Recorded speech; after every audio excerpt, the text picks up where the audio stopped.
So I think what's important is that the people are educated to know how to interact and engage with your child and to have that buddy process. When your child's around Aunt Bertha, your child is probably not verbalizing with, your child's going to bridge down. So rather than it's a fail, it's I'm going to bridge down and maybe use an intermediary. Welcome back to another episode of the Unspoken Words podcast, a Selective Mutism podcast by the Smart Center, produced and published by New Edition Productions. This episode features another live chat with parents at a recent CommuniCamp, focusing on summer strategies and tips for parents with children and teens with selective mutism. In the episode, Dr. E sits down with 4 parents during a recent lunch break at the Smart Center's June CommuniCamp. Topics discussed were summer related, but the conversation was wide-ranging. You'll hear from real parents and the unique but relatable experiences they are going through with a child with selective mutism. Before we get started, if you have any questions on anything you hear in today's episode, please head to selectivemutismcenter.org/askdre, that's ASKDRE, and enter your question. The team reads all your submissions and does their best to answer them on podcast episodes, blog posts, and on social media. Speaking of social media, for the best of this episode and every episode of Unspoken Words, make sure to follow the podcast on Instagram and YouTube. We are at Unspoken Words _podcast on Instagram and Unspoken Words podcast by Dr. E on YouTube. All right, without further ado, please enjoy the latest episode of the Unspoken Words podcast. Hi, everyone. It's Dr. E. Before we get started with today's episode, I'm so excited to announce that our popular Selective Mutism in the School virtual conference is now available as a self-paced online course. The conference dives into how to assess the mute child, testing for common comorbidities, and proven strategies and interventions to support students with SM within the school. And of course, we dive into accommodations and interventions such as 504s and IEPs. The course offers 5.5 continuing education credits for most professionals. So parents, share this opportunity with your child's school. To sign up, just head to our website or check the description in this podcast episode. Together, we can create a world where every child has a voice. Now, enjoy the episode. Hello, listeners. It's Dr. E, and I am super excited, as I always am, and we are at CommuniCamp. It is June 2025, and we have wonderful families that have traveled from all over the USA and abroad, and I am honored to have 3 families with us, so each of you will just introduce yourself, say your name, the age of your child, and anything you want, just real briefly. And then we'll get started with your questions. We're going to be talking about summer transitions and just here to have conversations. So I am excited. Well, so excited to be here. My husband, CJ, and I'm Jocelyn. We have a 4.5-year-old daughter, Cypress Rose. Hi, I'm Dorothy. I'm here with my husband, Erwin, and our child is 13 years old. So she kind of grew up with the SM family, using the strategies to help her move along the bridge. It did help us very well, but we're in a stage now that she's a teen.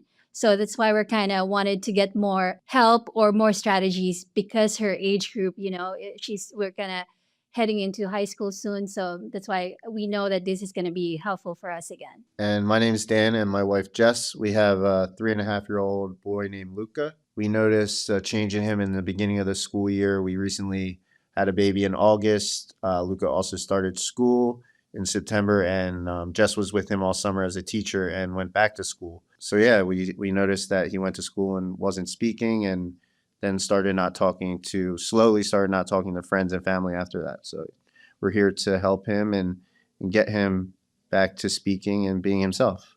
Great. So this is day 2 of CommuniCamp. So just share with us and the listeners, how are you feeling it's going? How are you feeling the parent education is? Because to me, the parent education is such an important part of camp. And our 4.5-year-old daughter, we realized when she was probably 1.5 that there was a difference. She would do these adorable nonverbals, like a bounce with her diaper for yes. And my background's in marriage and family therapy. And so I knew that the term selective mutism, but even her pediatrician would say she's too young or school's the prescription. So being here with families who have notice similar patterns in their children, or even being able to see their children be quiet and then open up when their parent is nearby. It's just so validating to be here. You feel like you're in a place where you belong.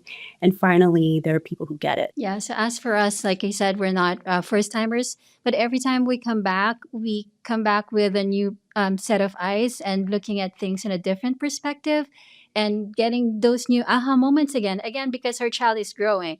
So we're kind of looking at things in a different perspective and we always learn something new.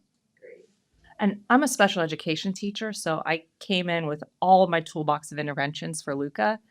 And then I realized that they weren't working. And I needed some expertise in this specific area to help guide us. Like Jocelyn said, her pediatrician said that school would be an intervention, and school actually made the problem worse, and the anxiety worse for Luca. So just having the guidance of really knowledgeable therapists has been helpful so far in our journey. Great. And that's the whole point of it, right? It's about being in the trenches to really understand and to see your children in a different light to really help you guys move forward. So we're talking about summer. It's summer. It's hot. Good thing it's air conditioned. So let's start with some questions, because I did get a chance to preview some of your questions. They're great questions, and many of our listeners are going to get a lot of information. So as you guys know, I just love to chat. You've been hearing me nonstop now we're going in the second day. So tell me, what's one of your main questions? Sure. So our daughter is in a school where love lives. And I say that because having a place where we know that she is cared for and she feels a sense of comfort is a good building block for us. We decided for summer camp to keep her at the school. They offer a summer camp, but there are different adults who rotate through each week. Thankfully, the first week was the teacher she feels most connected with, although only verbalized once towards the end of the school year. But each week, there are folks who maybe she's never met before, or even the coming week, like when we return, will be her teacher for next year. So I see this as an opportunity to kind of build on what's familiar, but also I'm wondering, is it risky in terms of if things don't go so well, will we set her back? So I'm just kind of wondering about the introduction of new staff. Are those weeks where we do send her, or are we keeping her home and doing exposures during that week? Or for the weeks where there are people she does know, how can we make that be an opportunity where progress can build from and not maybe, set up for frustration in the coming year? Yeah, no, this is a great question. I think we can all kind of relate to this and what to do. Well, first of all, what an overwhelming theme is, how do we educate others? So as much as it's important to help her feel comfortable and connected and do activities that build her confidence, that lead to more communication, it's about the adults in her life to help facilitate. Because we can't wait, we have to facilitate. So every adult needs to have some sort of education. And there's a couple ways you can do that, because this is a set up situation. She's going to a school. So everyone involved should be knowing about your child and kind of who they are and where they're at and all of that. We have a document called About My Child. And the About My Child document you'll get, it's also on our website in our resource section. But it really is like, this is about my child. This is who they are. These are all their strengths. This is what happens in a group. You kind of describe, and we give you that template. And then here's some strategies to help. So that's one way. So you give that to them. And another way is to meet with them and kind of give them 5 or 6 bullet points. Have the opportunity, my theme of, kind of one of my golden rules is comfort precedes communication. Progress doesn't happen in a group. So it would be great if she had the opportunity to meet this person, because she's young, in a fun way with an activity of interest, without pressure to communicate, but just to build comfort, to have that foundation. So if it's someone new, it would be great to arrive early, because maybe you don't have the opportunity a couple weeks before or the week before, but arrive early. The buddy process is critical. So if you're telling me it's the same school, hopefully there's children there that she already knows. So to set that buddy process up, so she has a safe person that she's comfortable with. And then when you are educating with young children, it's important that these people don't focus just on your child.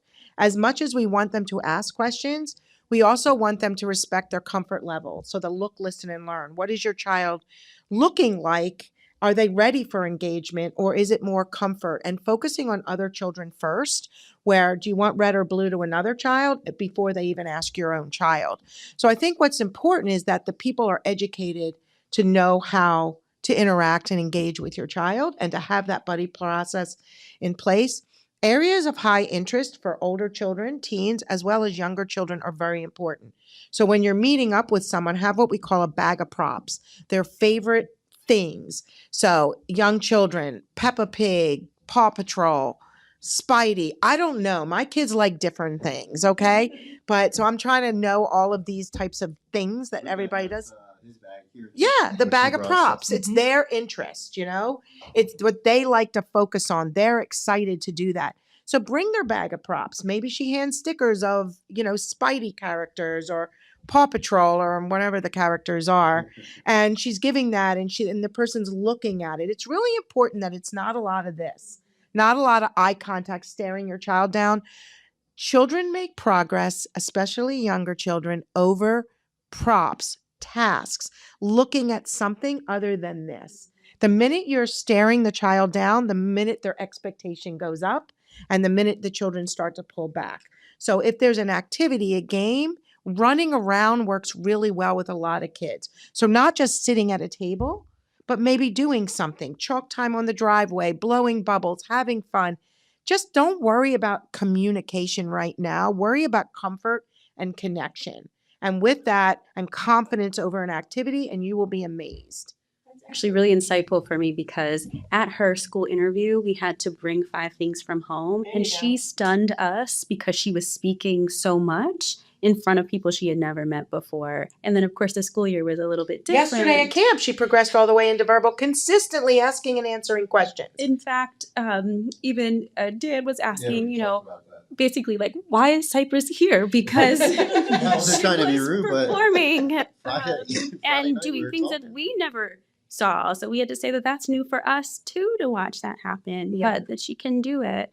These suggestions of have an activity, do something that maybe takes the focus directly Off of her. And allow and respect the warm-up time. For all of you as parents, a great activity for you, because parenting goals are important. A great parenting goal for all of you is for you to look, listen, and learn and notice warm-up in different settings. So if you go to a family function and there's a lot of people there, you notice Luca or maybe Zoe, just as like it takes longer in a bigger, louder, larger setting versus smaller setting where they know people. Maybe it's a shorter warm-up. Watch their body language. Are they beginning to engage?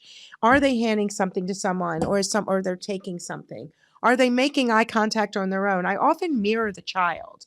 I watch them, not stare at them watch, but kind of peripheral watch. And sometimes the kids are like hiding behind their parent. That is not when I'm going to play a game to engage them.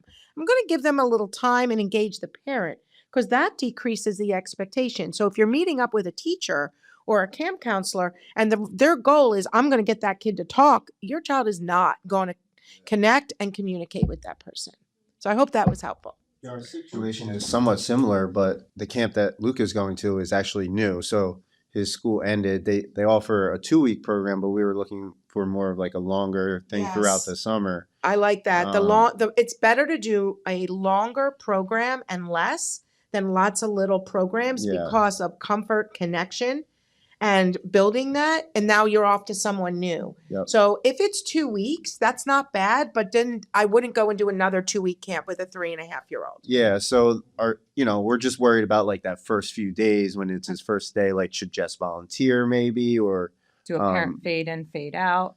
Just because there isn't a buddy that we can pair him up with. There's not a teacher that he knows. We can meet beforehand, but there's not somebody who's. I think already going to comfortable. visit the space ahead of time and really navigate, kids like to feel in control, right? One of the reasons we do the Friday night at CommuniCamp is comfort, so that you know where the place is, you know where the drive is. You're not anxious, oh my God, we got to get there, where do we go? You already been here, so Saturday morning, it's like, hey, let's just go. And your kids get to see their counselors and see the space and see the buddies there. And so by the time you come on Saturday morning, you've already been here. Same thing. You want to go to this camp, visit it, see what room he's in, where his cubby may be, educate the people that'll be there, get there early.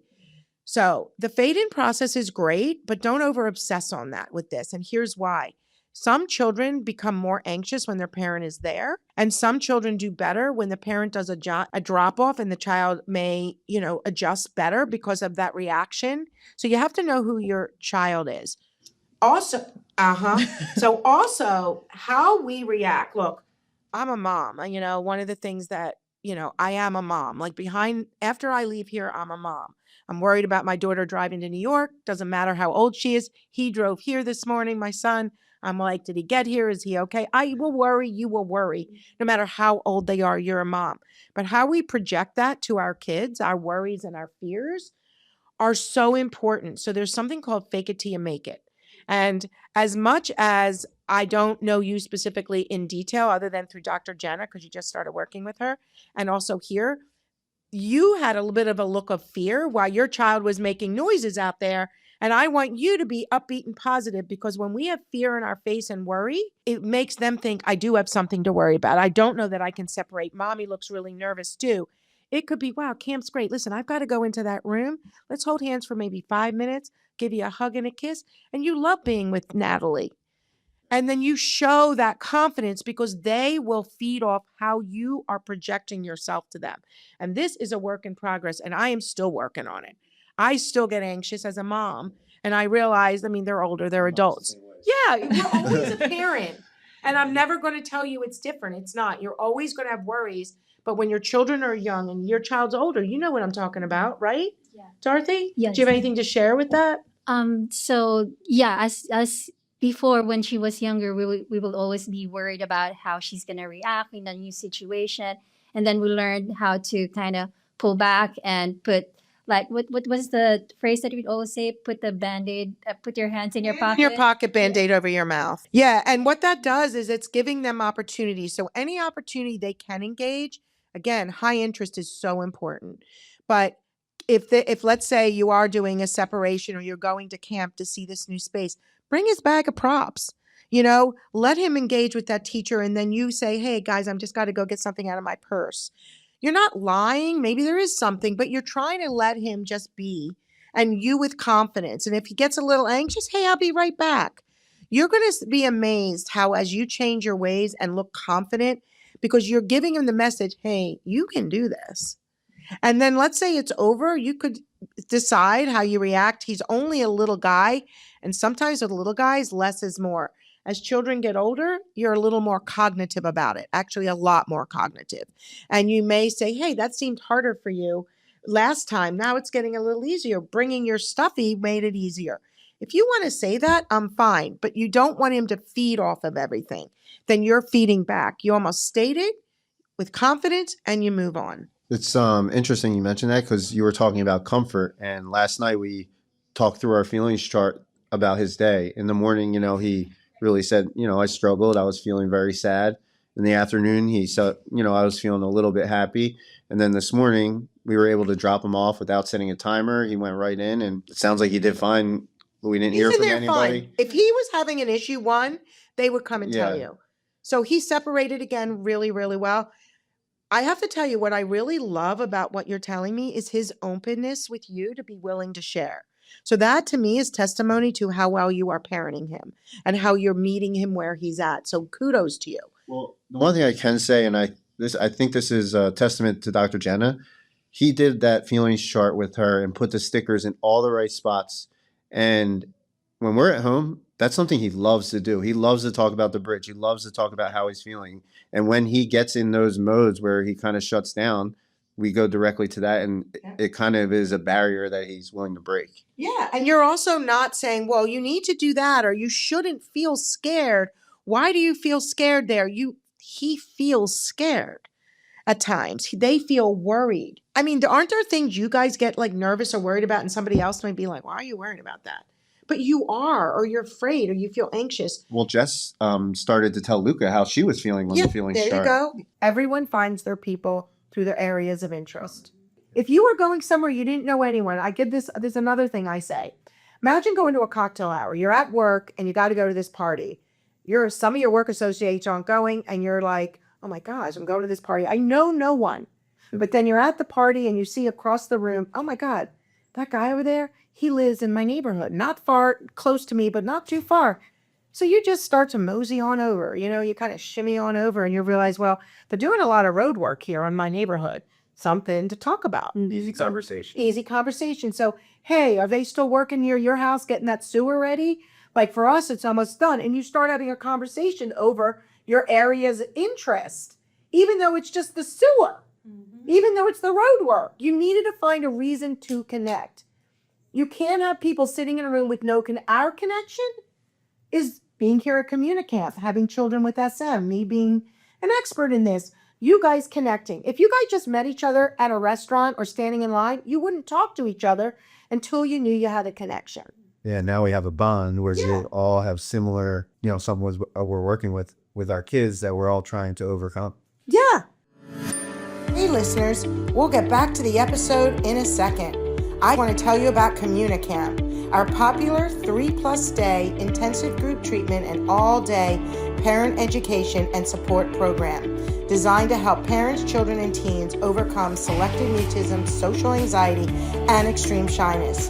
Over 3+ action-packed days, your child or teen will engage in immersive activities guided by expert clinicians that build confidence and communication skills in a supportive, fun, and collaborative environment. Spaces are limited and spots book up fast. To learn more, please find CommuniCamp in this episode's description or head to communicamp.org and complete our interest form and our team will be in touch. Let's help your child or teen find their voice at CommuniCamp. Let's get back to the episode. Jocelyn mentioned something about Cypress Rose, kind of stepping back this morning. Luca recently hung out with one of Jess's friends. It was intimate all day, we call her Aunt Diana. And he talked to her and he realized he was talking and he started to cry. So he kind of opened up and then realized the situation, but then he overcame that and started to speak again, right? That's great. I mean, it was something like that we haven't seen in months. Right. So it was really nice. It's good to know that the progress that you make is progress that you make. Yeah. It doesn't just disappear. Yes. You build on it. I was thinking about it with that young man that you gave the example of the doctoral program. Yeah. It's going to carry him so far. So far. I mean, it wasn't long that we consulted, but I guess it was a couple years later. He reached out. He's like, hey, Dr. E, just wanted to let you know I'm staying out here in Colorado. And you're not going to believe it. The guy met my original. He's my roommate now. And we both have girlfriends and we're about double. He's like, that was like, thank you so much. Yeah. Like years later, I hear from people and it's like these things all made a difference. And it's never a regression. First of all, the bridge is fluid. So sometimes you're up and sometimes you have to bridge down. Let's say you go out and your child is giving their order. But then you're bringing Aunt Bertha with you to dinner. Well, Aunt Bertha. Aunt Bertha is like trying to get your kid to talk. When your child's around Aunt Bertha, your child is probably not verbalizing with. Your child's going to bridge down. So rather than it's a fail, it's I'm going to bridge down and maybe use an intermediary. So maybe he's not giving the order because your child isn't comfortable with Aunt Bertha that we're going to work on. But that's okay. It's not, I failed, oh my gosh, because these kids have to feel it's safe and that I can do these things.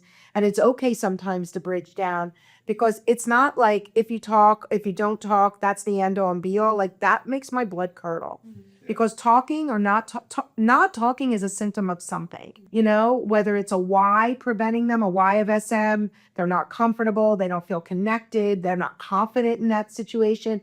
There's something missing. And sometimes they can't put their thoughts together to say it in the moment, right? So, I mean, you were going to say something to me, and then you went, oh my gosh, I lost my train of thought. Now, I didn't sit here and wait.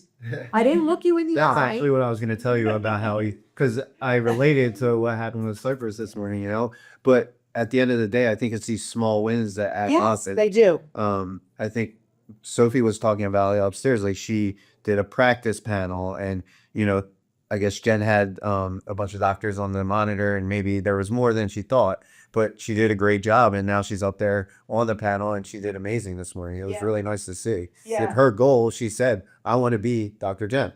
And that's, these kids can do anything. It's just about helping them get there. And we talk about this with Luca. The earlier we get him started in this program, the better it is for him to set him up for success.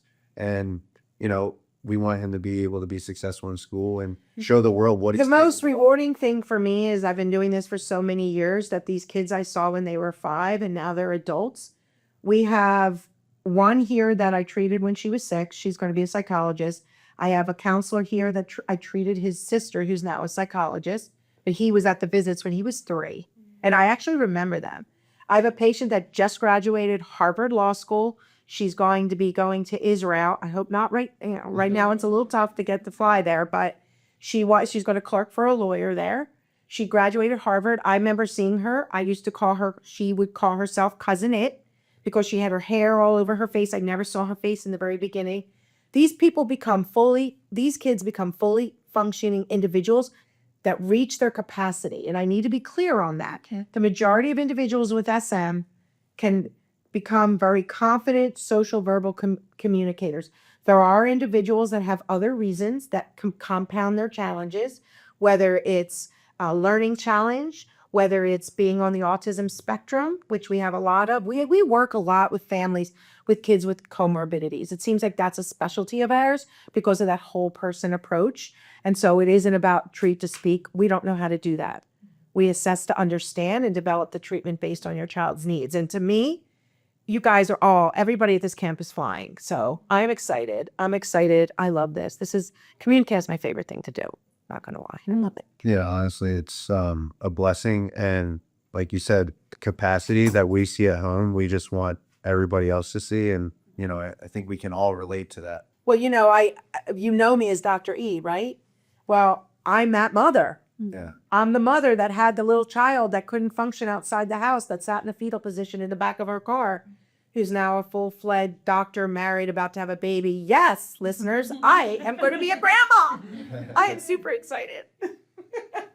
So, yeah. How can we quickly educate folks? So if it's either a family member or a friend who we might not be able to share. About My Child worksheet. Have you ever seen it? Yes. And I think I'm wondering if we don't have the time to give that ahead of time. Right. What's our elevator pitch for? So the elevator pitch is one, you want to try email. It doesn't have to be a piece of paper, but if you know you're going to visit Aunt Sally and Uncle Bill, I would try and reach out. But the other thing you want to do is I talk about PVC, prepare, visuals, and choices. That's the easiest way to engage your child. So if you're driving to Aunt Sally's house, have that bag of prop, have the preparing. I wonder what they're going to ask us. Like it's summer. What do you think they're going to ask? And you even turn to a sibling or each other and go, what do you think Aunt Sally's going to ask? What do you think Uncle Bill could ask? And you talk about it preparing nonchalantly. There are some kids working on the I Spy common questions or the action plans or the sandwich questions. There's so many things they may be working on cognitively as they get older to be ready. But what I was going to say is that in the background, you want to say to Aunt Sally and Uncle Bill, hey, we're coming there. You know what? Focus on us at first. We're going to, so-and-so, like Cypress is going to have a bag of stuff. Maybe engage her with the bag so you're not looking right at her. Give 5 bullet points. And you know what? Ask her is she going to camp or is she staying home this summer? Or are you going to, the beach or the pool this summer? Like some sort of question that you prepared them for behind the scenes, but you've prepared your daughter for as if a possible question. Now they're ready for it, but don't ask the first 15 minutes. And I'll give you the thumbs up when it's time to kind of engage. That's it. Something simple like that. The one thing I've noticed, not everybody that Luca interacts with is at the same level. Like I feel like, my one sister is really amazing at taking him aside and getting him to open up. But other people we come across aren't capable of doing that with him. So it just varies from person to person. So think about the triangle. So when you're walking around, you don't have time to educate, neighbor Bill or a neighbor Scott. And he's like, hey guys, what you doing this weekend? Remember we talked about the old you may have given the answer, or another person may have said, tell them what we're doing this weekend. Now the new you, if your child isn't talking directly to neighbor Scott, you might go, are we staying home or are we going to be going to the water park this weekend? Remember, staying home or going to the water park? No answer. Staying home, tell me. And you bring them into conversation by turning to them gently and just involving them. So those sorts of ways of just changing your kind of the way you talk with them and bringing them into even if you're at Aunt Sally and Uncle Bill's house and all of a sudden they ask a question that you were not thinking about. Like, hey, we're going to have dinner tonight. Are we going to have veal, Parmesan, or we're going to have, grilled chicken? And you didn't know that. Because life is such you don't. You just turn, instead of she'll have grilled chicken or tell them what you want, you bring them into social communication if they're not able to talk yet to them. If they are, you let her go. So what were you going to say? Yeah, I was gonna ask. So how do you translate that for teens or preteens and older kids when they are in the group of peers? How do they practice, being first joining the conversation and then keep the conversation going when you are not there anymore too? Well, first of all, the hope is there a way that, like with your daughter, to have that connection? So that way of having a connection is important because progress doesn't tend to happen in a group. But there's something we do, we call them action plans. Where are you going? Who's going to be there? What could they ask? Where are you seeing these groups of peers? Is it at newspaper club? Is it at an after-school activity? Is it in math class? Is it at the public pool? What are you doing in that moment? And what could they ask and what could you ask? So what you do is you work with the clinician to really kind of figure this out and talk with them so they're actively involved in this so that they can think about that. Now, the hope is that once there's some comfort and confidence with this, they can take that skill on their own out and about to do it. And that it's not the anxiety stopping them, but do they understand the social puzzle? Is there a child, and this isn't necessarily your child, but sometimes what we see, and this is where comorbidities come in, is that no matter how much comfort, no matter how much you try hard to have connection, there are a select group of kids, more than you realize, that really have a difficult time socially connecting. The social nuances are really rough. And so those kids may need further evaluation. Is there something else going on that's stopping the child from being able to interact and engage and have conversation beyond a social anxiety? And again, that's not necessarily any of your children.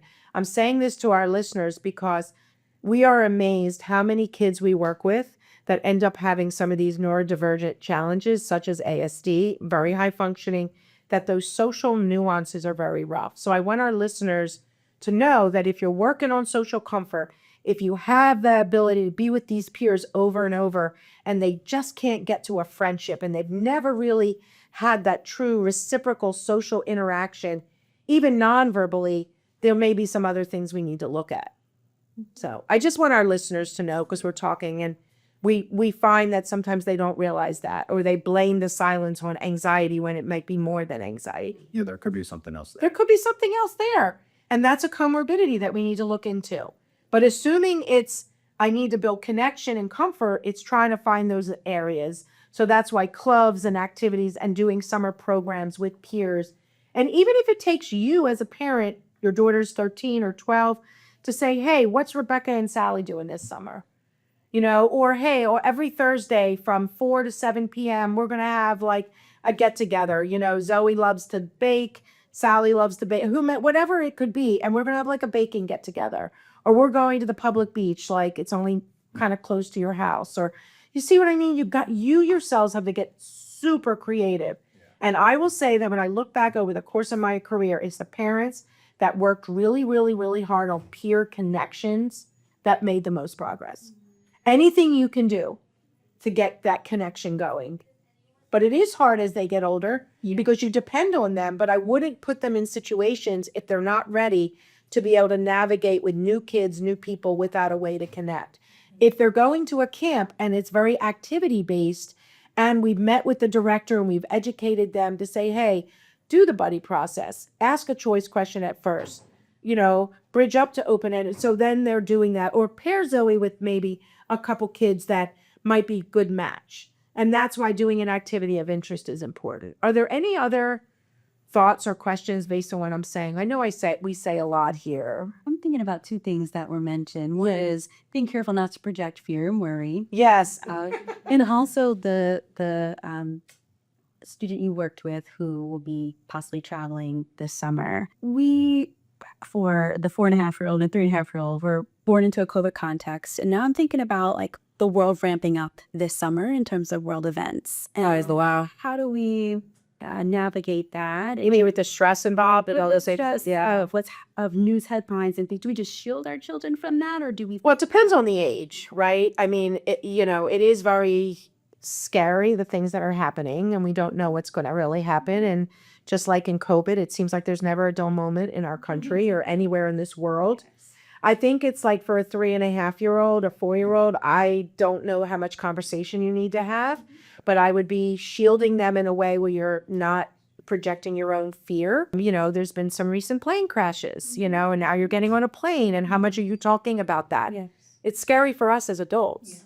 So imagine little kids that hold it in and may manifest it by shutting down or avoiding, and they can't process it. So if your child is perseverating, like we talked about a child with germs earlier, we talked about fears of different things, that's where they do need to work with someone to talk and get their feelings out and express themselves through art, through music, through discussion, through having those moments, through puppets, through whatever it is, and working in therapy to help them if they're struggling. So really, how are they projecting that to you? There any worries and fears, and being very careful and mindful of how you talk about it with your partners and so forth and your friends. And with an older child, she is going to hear it. And so it is about, how are you feeling about this? This is a bit scary, isn't it? So you definitely want to validate what they feel, but you got to be careful. Yeah, there's no real answer to that. I mean, you can't really talk to a 3 or 4-year-old about some of these things in depth because they don't have the developmental ability to really understand it. So it's very surface, and yeah, it's hard. It's a tough time. Yeah. I just have one last question. Like, can you give us like either a hope or a thought of how this SM progressed through ages? I know you had a talk before about SM through ages. Well, the hope is, depending on the child, like unless there's whys stopping them, that they completely overcome it. I mean, there's a little girl here that's a helper. She's like 7. Her parents are on the panel. She came completely shut down, had done a very speech-based program where it was speak, speak, speak, and she became a speech phobic, unfortunately. She had to unlearn it, totally verbal. She's out there talking and helping the group. She doesn't have SM anymore. So kids, depending on who they are, can overcome it. If you have a very innately timid temperament and you have a very high genetic load of social anxiety, your family's socially anxious, you have that in your family, you're very prone to it, during times of transitions, during situations that may be feeling, you know, that social anxiety, that may be lingering. So that's a reason that some may stay in therapy or continue on. If they have difficulties with understanding and navigating social situations, like they are on the ASD spectrum, you may have to navigate social situations.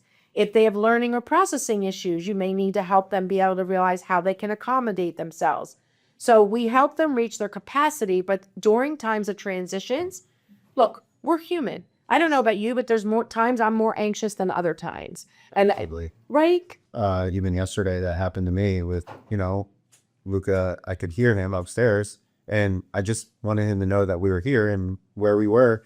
And my anxiety rose just because of him, but I had to be calm and bring myself down to comfort him. And when I came upstairs, she could tell that, you know, my anxiety had rise. So yeah, we're all human. It happens, and it's a part of life. And that's that genetic factor. I think all 3 of us had a moment yesterday of anxiety about this. And you could see the fear on my face. It's something I'm working on. Yeah, no. I was only pointing it out because parents don't realize it. And when you educate them, it's like sometimes it is fake it till you make it if it's really not a scary situation, because we want them to feel safe.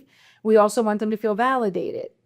So that's why I brought that up. I think you earlier in our session, you mentioned like letting them go. Like we really do have to let them go to grow and get like, Yeah. when we talked about signing Luca for T-ball, was like, okay, is he going to be okay? But he actually had a really great year. He was only 3.5. He's supposed to be 4, and there were like 4, 5, and 6-year-olds on his team. And he participated, he played, and it was awesome. And he actually asked us specifically to play soccer. So he did great in a large group. I'd say a lot of my patients, clients, they would have a tough time in a real big group if they don't have the social connection and confidence and verbal ability to communicate. Also know that sometimes when you're busy doing something, running, playing, you aren't going to talk. yeah.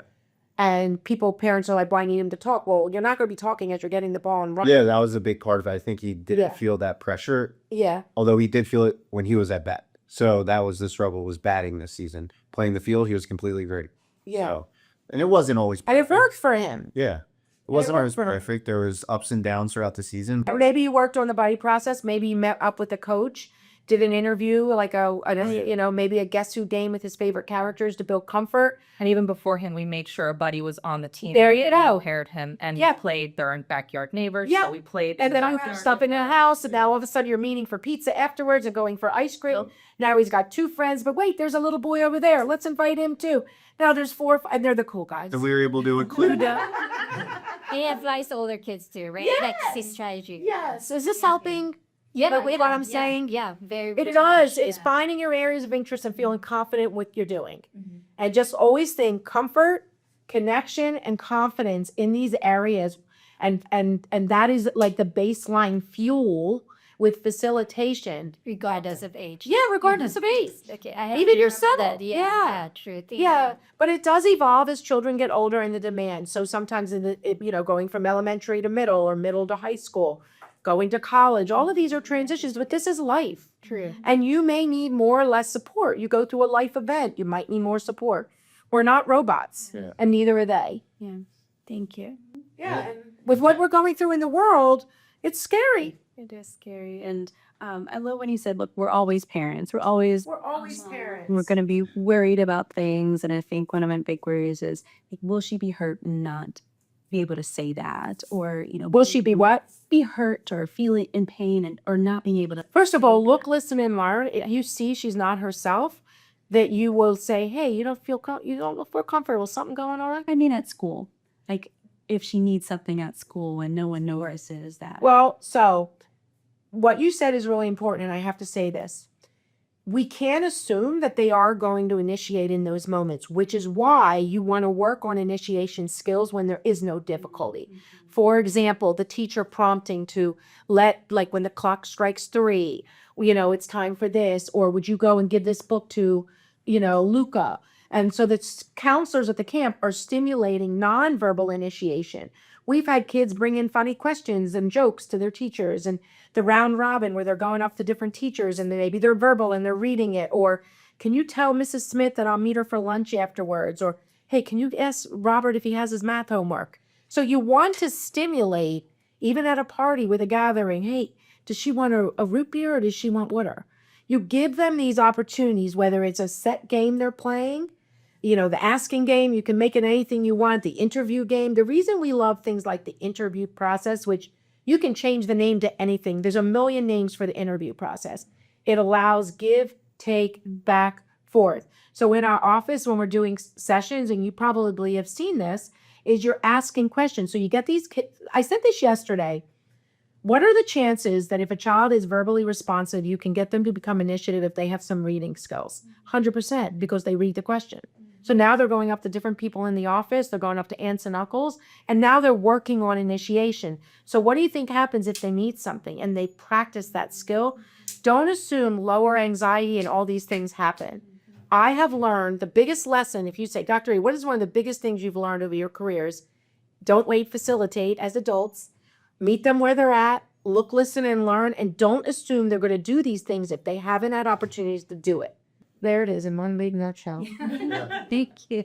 Don't wait, facilitate. If it weren't for her, well, I would probably say, oh, I think he's okay. Yes. It took me a minute to really. And get him he is aboard. okay. There's some things he does great and well. This is something he's working on now. And this is why when I tell you even at camp is think of things, praise your children nonchalantly. Wow, I loved how you helped your sister. Wow, that was great. You made that cake tasted amazing this time. And you know what? I loved how you packed your backpack on your own today, and I didn't even have to prompt you. Gentle kind of reassurances, you all of a sudden see them sitting up higher. And it's amazing, like how you see that, and that is a fuel.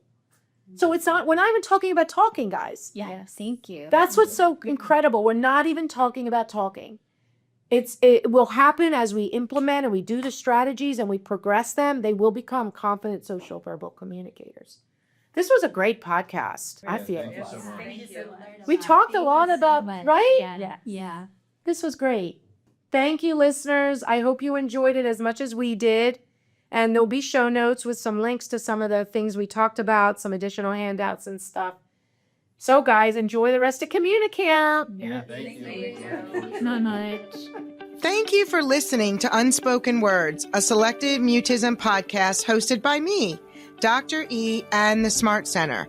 This episode and all episodes of Unspoken Words is produced by New Edition Productions. Don't forget to submit any questions you have from today's episode using our Ask Dr. E form on our website. Just head to selectivemutismcenter.org/ask-DRE. I'd love to answer your question in a future episode or blog post. Remember, for the best of this episode and every episode of Unspoken Words, please follow the podcast on Instagram and YouTube. We are at Unspoken Words _podcast on Instagram and Unspoken Words by DRE on YouTube. Or join our newsletter for additional SM content. We release new episodes every other Monday at 6 a.m. Eastern Standard Time. We'll see you next time.